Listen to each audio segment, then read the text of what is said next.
they do lose some tier 1 towers. If they trade that for farm on the Tinker farm, I think they absolutely can go into the late game up against the Naga Siren, because while there is some good support behind that Naga Siren, I would say it's not as good as Evil Genius's utility, especially with that black hole. It's hard to say though, because this is a dream game for Rubik. So I agree that there's true. a lot from EG, and if the Tinker plays really well, of course. I mean, if Arteezy gets the Hex, he can do a lot with it. And even with just a Dagon E-Blade combination, you can also shut down a lot on Arrow Gaming. But the Rubik is the big factor that we have to look out for in a 30-minute plus kind of scenario, because he has so much to choose from. There's a Shikuchi, which is amazing. You have a reliable stun pickup whenever you want from Wraith King, which is also really convenient if you're playing Rubik. You're like, hey, I need a stun. Oh, Wraith King, you have no other spells to use? Very nice then. And then you even have stuff like the Beastmaster Roar. You have the Hawk, can be nice to steal in some scenarios. And then I haven't even mentioned the Black Hole, of course, being the biggest one. Right, there is...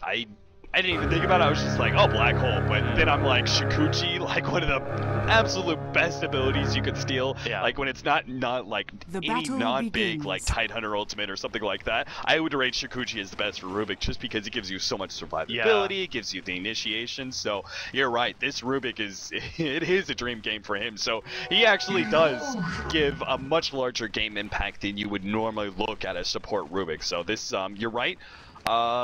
So I'm slightly reconsidering, but I think Evil Geniuses with like the Tinker and everything else, I think that if they can just survive through the split push of the Naga Siren, which is very easy to do when you have a Tinker, right? He's a great hero at being able to adjust to split push. Yeah, it's a nice matchup overall for EG, I believe, in many ways, but I just don't like Weaver so much later on. Sure, he can be dangerous, but it kind of comes down to the Decryptify from Pugna as well. He can just disjoint the target of Weaver and keep him running around and doing nothing, hopefully. For Arrow Gaming, of course. But yeah, as I say, this game comes down very much to execution. If either team gets a perfect execution in a team fight, there's nothing more to be said about it. So, Arteezy, realizing how much harassment he's going to be dealing with against this Naga Siren, who is going for a very, very fast bottle and bottle crowing.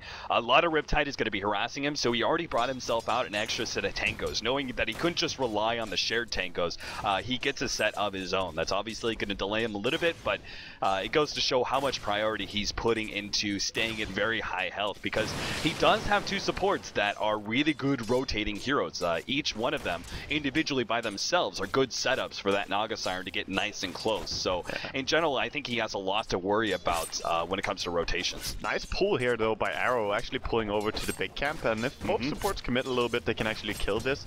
But of course, Mozun going down to check the rune as well. It's very important to check the rune against some heroes, and Tinker is one of them. If you can shut him down, because if you find something like a haste or a regen that's really huge, be an invis here.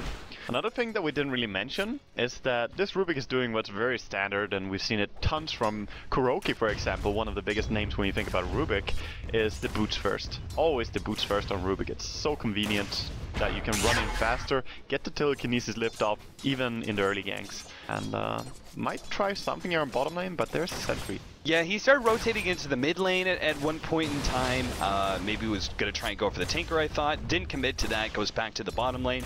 He isn't really finding that opening, and I have to say, Universe is already level 3. This is more than I expected out of a Beastmaster off lane, considering he's dealing with two really good disables. Like the Bane is the ultimate disable up against an offlane, because you just like it's for 4 seconds. They just sit there and you can just have the rest of your team take the time to get nice and close, surround that hero, and then prepare for just nuking him to oblivion. So I think Universe is doing a great job so far as offlane, but I think some of that comes down to the fact that Arrow's supports are just not finding those openings. Of course, a lot of this comes down to this ward. Really good ward. It's not something you typically see, but it gives them some good vision of the support's rotations while also stopping the double pull. Yeah, that's very, very true. And Universe is very solid. Like, I can't recall seeing him flat out lose the offlane or not getting anything. He just has very good knowledge about how to play the offlane, and in my eyes, he's always been respected as a great offlaner. So that lane, he's gonna get something, and levels is all you need on Beastmaster. Meanwhile on mid, it's pretty much just a farm trade here. 18-0 on Nagasar, and of course it's hard to deny Tinker when he has that laser available. But if we look at Arteezy, he's not even skilling yet. He has level 5 and he has 1 level in laser, that's all.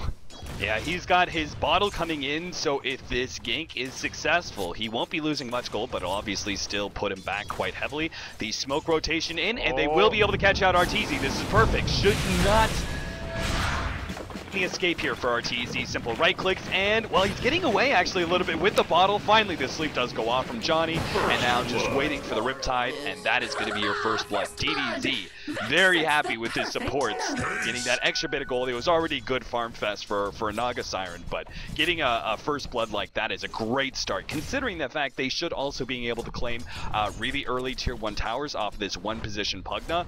This should be an exceptionally fast radiance for Naga Siren. It's such a kickstart when you get first blood on a hero like Naga, because Naga is one of the heroes who think about timings and when do you get your radiance and so on. As you say, that first blood is just an injection of gold. He is a little bit behind though in last hits, of course, against the Tinker, but I think he's still doing just fine. Yeah, you can't really blame him too much. The laser spam being pretty obnoxious to deal with, and the only thing you'd really do at that point is spam out Riptide, but that could mean you're still missing other last hits and such, so DDZ is looks like he's going to be going for a really early set of drums at first, not truly rushing the Radiance. What do you think about that? Do you think that's a smart thing by him? I don't think he has to worry too much about rotations necessarily, so I'm not too confident about the extra gold being put into those stats. I think it's okay. I kind of like going for drums first. It doesn't set you back too much, and it's also something, look at the rotation on bottom, it's also something that we have seen tons from Miracle. Mosin, he's going to be targeted down, bursted down real quickly, and now a 2v3. Arrow Gaming realized they're going to have to back up, and hell, even just an extra 20 gold from the ward. So excellent rotation there from Evil Geniuses. I was saying I didn't think they had to worry too much about rotations because Enigma likes to spend time in the jungle just because he's one of the fastest junglers out there, in which case you're just left with a solo Wraith King making those rotations in. But apparently Evil Geniuses, I mean, this is something they're known for, right? They get greedy, but they kind of counterbalance that greed of their laning stage with early movement from their supports. So you can't just look at their draft and go, oh yeah, look, they're going to be trying to farm with every single hero. They actually do try and smoke and make uncharacteristic movements around the map that many teams won't expect. Yeah, and as you say, not a lot of players will expect the like 520 gank timing from an Enigma from the jungle. Just a very nice smoke movement, of course, nice positioning as well, reading how the enemy team would move and be aggressive. And Universe baiting nicely to set it up. And Beastmaster is possibly one of the best baiting heroes you can have. He's so damn tanky, high HP, high armor, and he's quite fast as well. And this is something that I actually thought they might be trying. We've seen this before, the Enigma and an off lane. Right, so this is kind of a dual lane where Enigma is actually utilizing the similar to a Lich. He's going to be denying the creep wave, but he's going to be pulling the Eidolons into farming up the Ancient stack. The problem with that has always been Enigma doesn't farm very quickly against those Ancients if you start out doing this at level 1. Yeah. Hold on, Mason taking a lot of damage here in this top lane, and he's going to have to actually just Shikuchi away there. Has no extra regen, so that's not a really good start for him. But going back to this, I like this whole entire idea because Enigma at level 5, he's got the level 3 Eidolons. He's got the power to be able to farm up that Ancient stack and won't be losing. Pugna's going to be gone on Universe, just now picking up level 6, opts to try and initiate onto Lance, and now the Black Hole even being committed just to finish him off. PPD now coming in, will be able to land a stun onto Johnny, who tried to fruitlessly try and help out his carry. Goes for the deny on himself with the sleep, but Johnny didn't help out. Way too aggressively there. He should just see that the Pugna is way dead when the Black Hole comes out. Even if he managed to cancel the Black Hole, it would be way too late to actually save him. So yeah, a little bit too greedy by Johnny. Bottom here, look at the Tide. He's level 5, but he's getting level 6 right now. Walking in. Oh, this is perfect. Initiates with the Ravage follow-up. Anchor Smash already leaving Zai solo. One last click, and that's going to come from the tower. Evil Geniuses forced back as their attempted push is spoiled by a Tidehunter middle tower rotation. That means that actually a pretty early... Okay, never mind. I saw him at 1500 gold. I was like, you're so close to a BK or a Blink Dagger.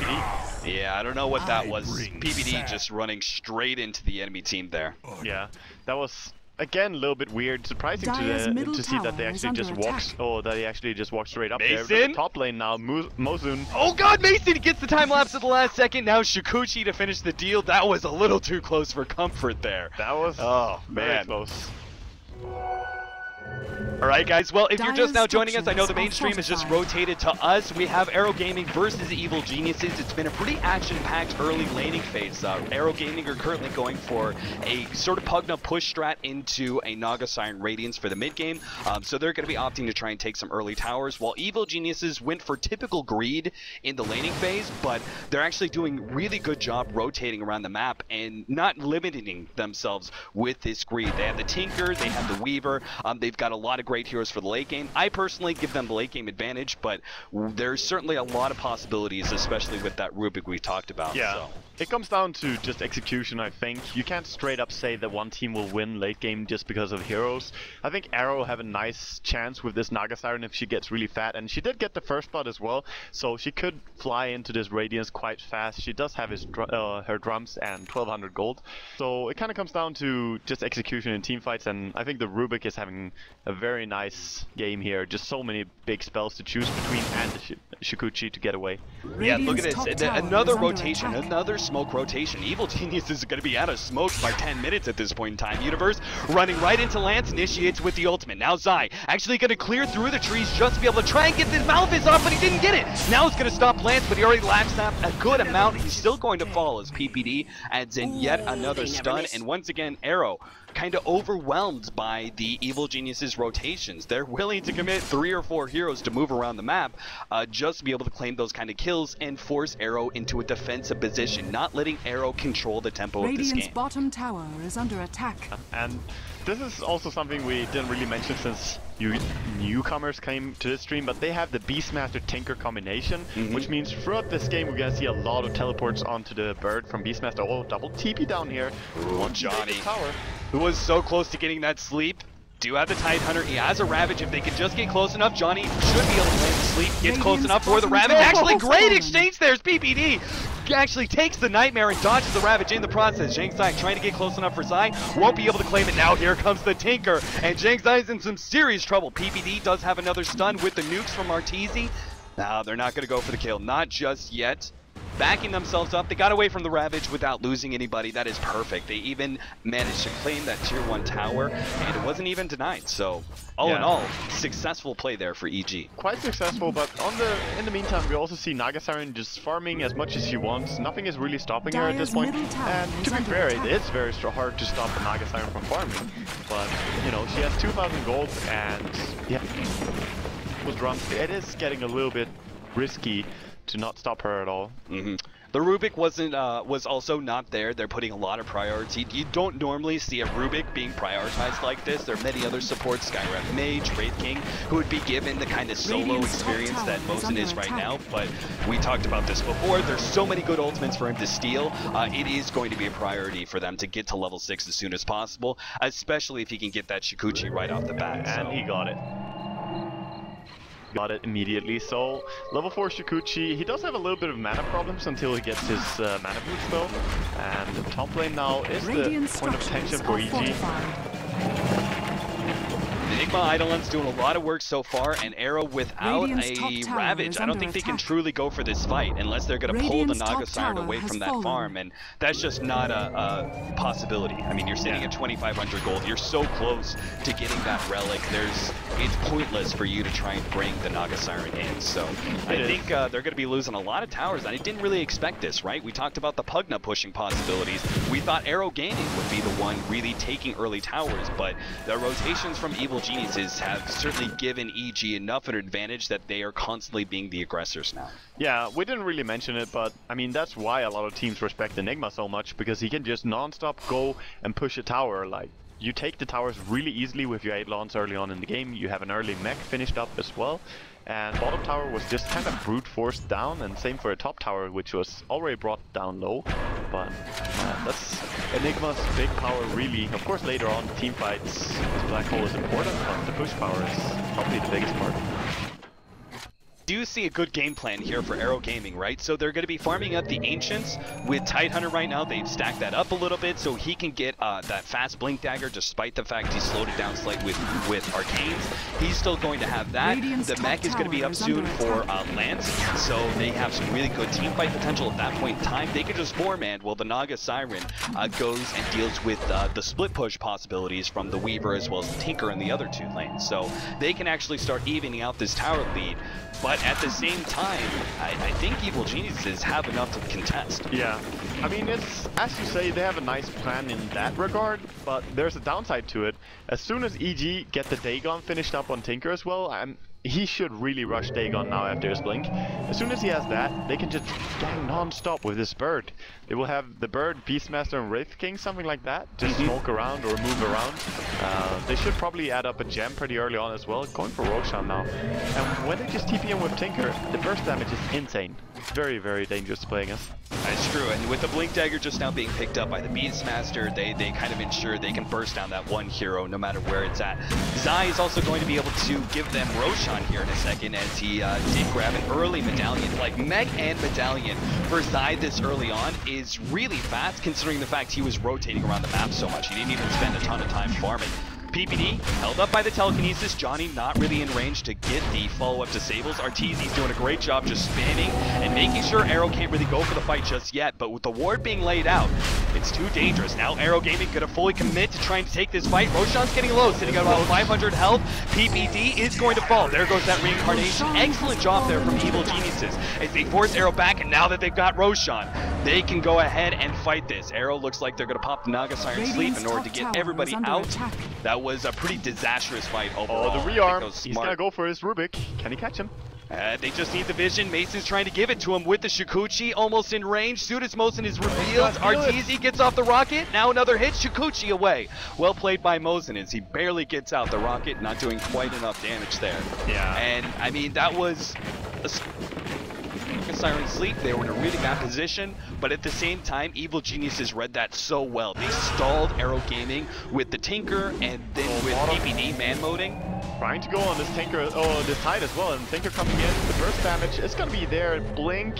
Oh, a couple more right clicks, Zai just needs that last one. Arteezy now comes close enough for the rocket, ensures that kill. Zai getting low, but in Marching Machine still doing a lot of work. Zai turns around, not quite going down. Oh! The Axes claim the Rubik as it comes back, and poor Mosin will fall. That was heroes go down. Clutch timing on Mech by Zai. He did have the Aegis though, to be fair, but really nice timing. PPD, meanwhile, being caught here. Look at him! PPD! He was so close to the regen! The Riptide will make sure he goes down, and DDZ is actually going to be able to pick up the Relic on his way through the secret shop. So the Radiance is getting closer, but I still see it. That end snare looks so much fun. Maybe not so much fun for PPD though, just standing there with a regen right in front of his face.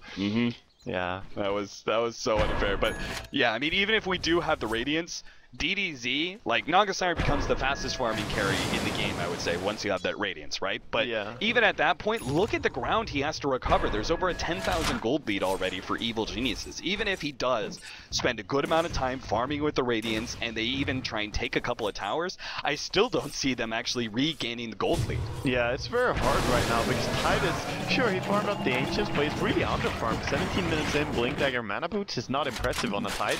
And meanwhile, you have the Rubik, who's really poor, as well as the Bane, who has only 5 CS, of course. Bane is not a farming. Oh, here it comes. DDZ in some trouble. Universe trying to blink in, get off the ultimate, but no. He blinked in, got caught in this little cobs here of trees, and unfortunately Universe won't be able to find it. They're still actually trying to go for it with the Hawk.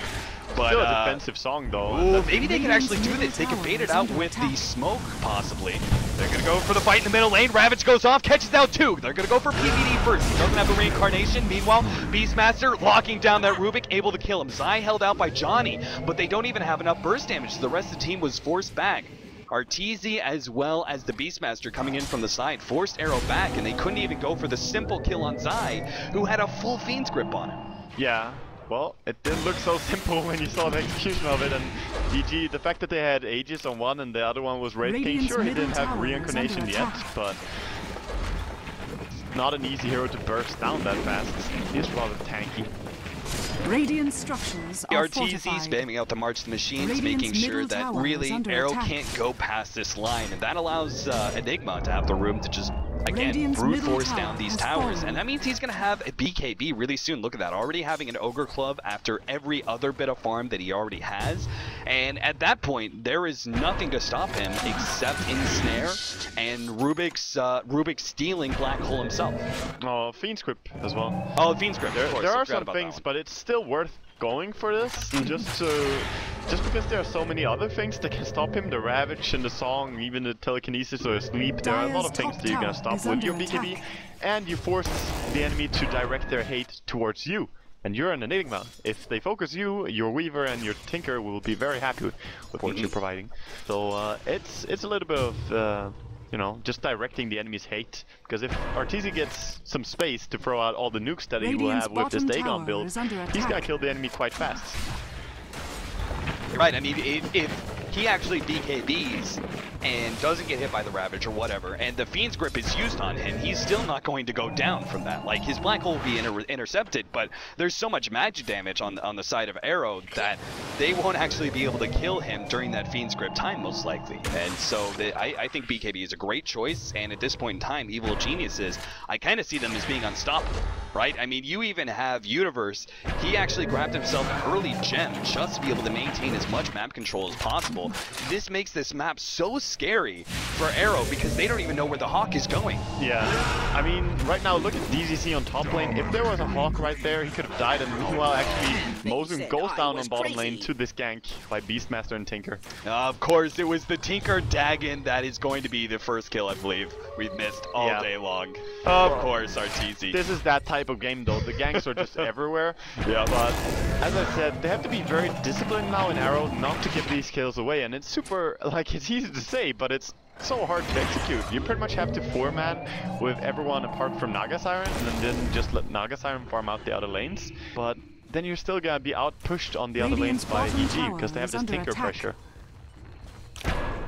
Look at this. I love this setup from Evil Geniuses. They ensure themselves the tier 2 by positioning the Hawk forward, where Arteezy can just teleport in and either spam out March of the Machines or even go for a quick burst kill on any hero that comes to defend. So they just kind of ensure themselves yet another tower, more gold advantage.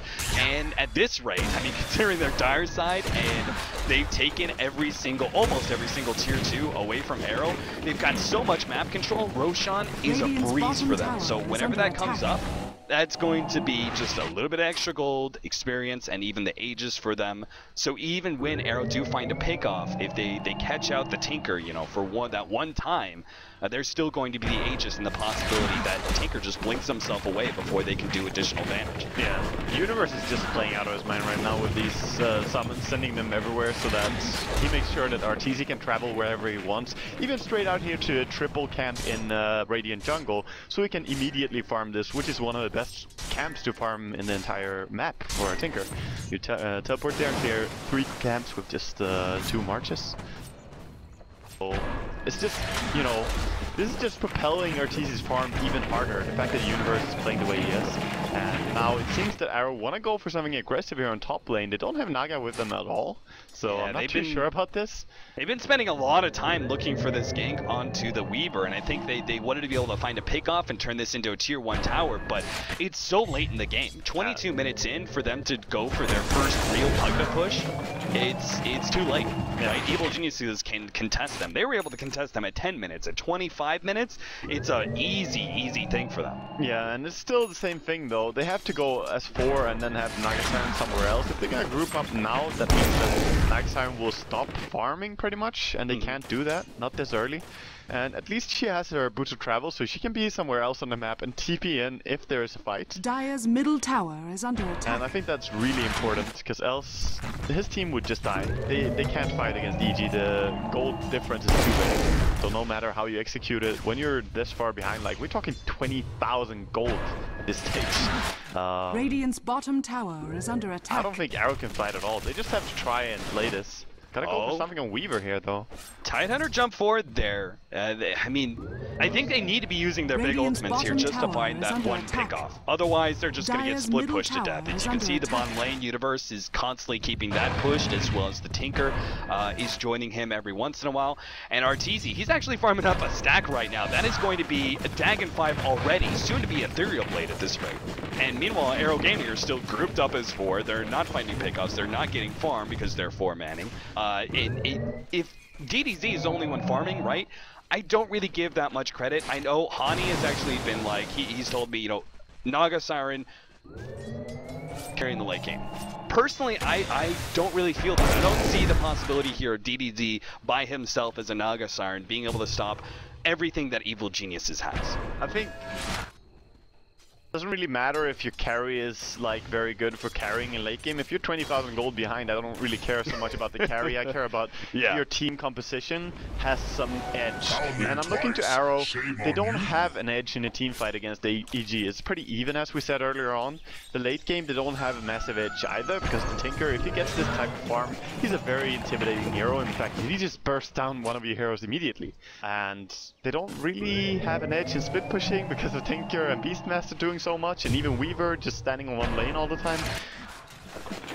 Well, I'm trying to find whatever Arrow can do, and I think they are as well. But yeah, they just look like they're wandering around. They're kind of lost at this point in time going, they need we couldn't find the pickoff on the Weaver. That was our one opening. If we can't do that, what the hell else do we do at this point in time? Like, Naga Siren, well, there goes! Oh, okay. Ravage completely missed. Yeah, airballing the Ravage there, trying to get something. This is desperation, you know. Yeah. It's, as I said, they are feeling the same, that we don't have anything that's superior to the enemy right now. So what do? They commit more to do different things. Oh, Rubik takes the full Dagon 5 straight to the face. I don't know why he stayed there. Yeah, I don't know either. I think he had Shikuchi. Okay, he had Shikuchi, but during that like 2 seconds of downtime where he was visible and couldn't Shikuchi again, Arteezy just came in and cleaned him up. Yeah, that's very sad. And the Desolator now on Weaver as well. He's still gonna bring this tower down really fast while his team is killing Roshan and pushing out other lanes, second Ganking or Tinker. Radiant's top tower has they have so much going for them on the side of EG, and to be fair, I always try and see whatever a team can do when they're behind, because that's, that's the hardest part of Dota, to play good when you're behind and try to bring a hard game back. This game, I can't see any outs. Maybe I'm, just bad, but Arrow, they look like they feel the same. They pretty much have to put all their focus now on DDC and him carrying somehow. Gotta do it. I gotta do it, Wagamama. I just gotta give a shout out to Shiva. I know she's running the analyst desk, and I think they're still watching this match, so shout out to her. Big Ravage and Legs. Well, Arrow, I mean, DDC's still farming up, but you're right, there's very little they could do. I like the way Arteezy just leeched off of, like, his 2 supports soloed up Roshan, and then he just used the Eidolons to teleport in and take the Aegis. Just that sentence. Yeah, his 2 supports soloed Roshan. Exactly, that goes to show how bad this game is for Arrow. That's when you know things are rough. Enemy team solos Roshan with 2 supports. I really think they need to be using Naga Siren's ultimate a little bit more aggressively, but it's hard to say that, right? It's hard to be like, okay, you need to find a pickoff, maybe you should be using Naga Siren to set up those kills for you, because then you leave yourself exposed, especially if you aren't level 16 yet and don't have level 3 Song of Siren. You can't really effectively split push, even if you find that one pickoff. Naga Siren without your ultimate at that point in time, if you, push too far and get caught out, there's no defense there for you to fall back on. Yeah. Rough, it's rough, and now it seems EG might even want to go and just close the deal a little bit, start putting real pressure on all the lanes here, but also gather up a little bit on bottom lane. I think they could easily just go and take a team fight at this point against Arrow, because what do they really have to fear? They have the Aegis, they have everything. PPD is not really scared of anything. Radiant's bottom tower is under Look at that. I mean, he has to be aware of the ward. Arteezy, that's the only real danger, and he's going to be able to pick off lands. Actually went out outside of the ward range, popped his rocket, and then blinked in just for the Dagon. And the Dagon, when you hit Dagon 5, it's actually not that much mana, so the ward really not threatening at that point in time. Dyer's top tower has fallen. this game is just grim. There's no saving grace here for Arrow.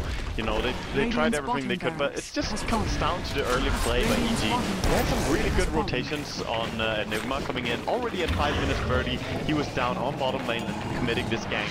And sure, it was just a Rubik that you killed. It's not a big kill, but it's you getting a kill instead of the enemy killing your offlaner. You know, you shut down the enemy team for a while when you bring down even something just like a support hero. Right. Yeah, with this pipe as well on Beastmaster, it just really painful to watch. There's so much farm on Evil Geniuses spread throughout it. So we have the BKB on Zai. We have Arteezy, who's going to have his Ethereal Blade, I believe, right now. Yeah, he has it. Yeah, so he actually has it flying out to him. Universe with the pipe. Even our Wraith King can start transitioning into a semi-carry soon. I think PPD could probably go for like a Maelstrom into a Mjolnir in a little bit. So, wow, Mason actually just picked up a Reaver as well, so he's going to have full-out heart. So there isn't even the possibility of them catching out Mason with a Ravage and bursting him down at that point. Bottom lane, they're going to find Arteezy. Finally, they get a kill there, but that's just the Aegis. And I don't think they have enough. No, that's so low HP. I don't think they can take this. They're going to try. Oh my god, Arteezy burst him down real quickly. He has to be where all the ward doing so much damage. Now the Fiend's Grip will catch him out. He did get a kill on the Tidehunter. Now Mason coming in from behind claims 2. Both Rubik and then gets a 3rd as Universe stops the teleport away from Pugna. Oh, they got Triple Arteezy. kill for Mason. Got Arteezy. The dream. We won. Yeah, Arteezy's down. On. Zai TPing out mid lane with his BKB on, staying alive. Yeah, that kind of just shows, you know, when you have to die with 4 heroes just to try and bring down one enemy with, you know, just Weaver coming in from behind as well. It was pretty much 4 on 2. Could say even 4 on 1 to be honest, because Weaver came in so late. It's just rough. But we're getting there. We're getting there for DBZ. Again, a 6-slotted Naga Siren against Evil Geniuses, who are currently sitting at over a 25,000 gold lead. You don't really see this Naga being able to stop this onslaught by himself, but he is getting to the point where he's going to be 6-slotted. Next up should be a Heart for him. And then last, Butterfly, right? He's actually going for Diffusal first. Diffusal is also nice to have. I don't think it's that superb, but it's nice to have against the Tinker. Right, with the Ethereal Blade. So you can perch off the E-Blade and still hit him. Of course, the Mana Burn is also nice against Wraith King, but we're past that point. It's not really that important, I think, against the Wraith King. And you're not focusing that hero anyway. This is true. But I'm curious to see EG with this type of play, if they're gonna play it more in the tournament, because this Beastmaster and Tinker did a lot this game. It shut down all the momentum of Arrow.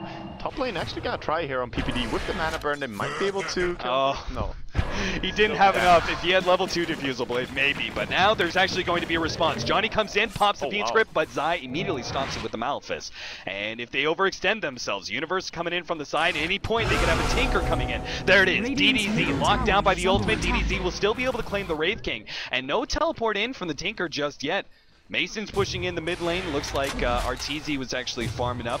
Yeah, Arteezy is just farming. He's not doing anything else. He's just like, screw you, team. Mid lane, he's gonna try and help out here. Maybe burst the Tide.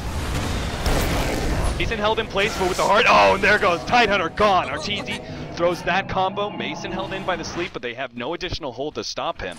And again, with that Heart, it's just he just Rambo in. And even if they do actually pop the Lincolns and catch him out with some disables, they just simply do not have enough direct damage to finish off a Weaver in time before he time lapses away. Yeah, there's so much HP on this Weaver. Look at him, he's even just killing all these Necrobooks. He doesn't care. It's just extra gold for him. And as you say, there's no way to bring him down during the duration of your disable, even with something like a Bane in your team and Tide. I don't think you can lock him down for enough time. So very hard decision right now.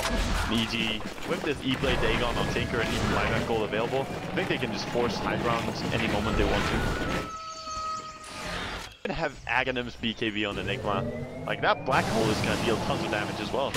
Oh, that's true. That's huge. I mean, even at this point, I'm still waiting on the Heart for the Naga Siren just because March of the Machine spam. I mean, it just forced DDZ down to half health. Oh, there it goes. Pugna gone.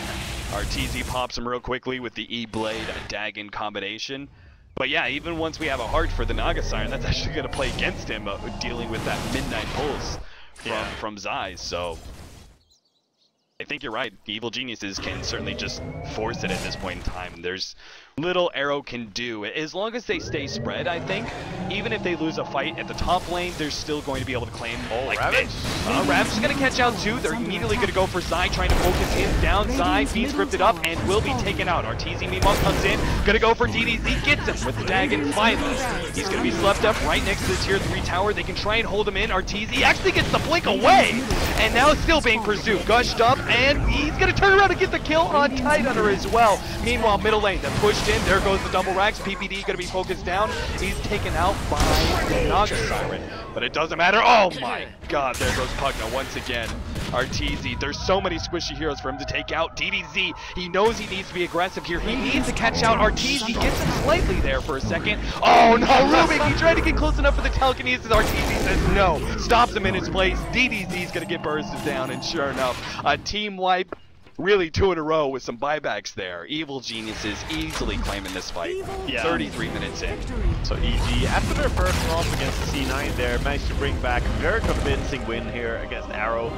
There was no real contesting EG in this game. They had full control, pretty much won every single lane, I would say, just because they got so much experience on the Beastmaster, and that is all you're aiming for with Beast. He didn't die a single time on a Beastmaster.